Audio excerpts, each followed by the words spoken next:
খ্ৰীষ্টান ধৰ্মত যেনেকৈ কেথলিক আৰু প্ৰটেষ্টাণ্ট আছে, যেনেকৈ বৌদ্ধ ধৰ্মত আছে হিনজান আৰু মহাযান, যেনেকৈ হিন্দু ধৰ্মৰ বিভিন্ন পন্থাবিলাক আছে, ঠিক তেনেদৰে ইছলামতো আছে দুটা ভাগ, শিয়া আৰু সুন্নী।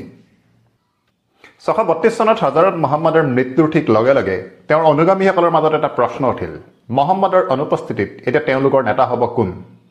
একাংশ লোকে ক'লে যে নতুন নেতাজন মহম্মদৰ পৰিয়ালৰ পৰাই হ'ব লাগে আৰু তেওঁলোকে নিৰ্বাচিত কৰিলে আলী নামৰ এজন ব্যক্তিক। আলী হৈছে হজৰত মহম্মদৰ জোঁৱায়েক। অন্যহাতে আনটো অংশই ক'লে যে মহম্মদৰ পৰিয়ালৰ পৰাই নেতাজন আহিব লাগিব বুলি কোনো কথা থাকিব নালাগে আৰু তেওঁলোকে নিৰ্বাচন কৰিলে আবু বক্কৰ নামৰ এজন ব্যক্তিক। আবু বক্কৰ আছিল হজৰত মহম্মদৰ অত্যন্ত বিশ্বস্ত সংগী। অৱশেষত আবু বক্কৰ খালিফা মানে নেতা হিচাপে নিৰ্বাচিত হ'ল, কিন্তু সংঘাতৰ ওৰ নপৰিল।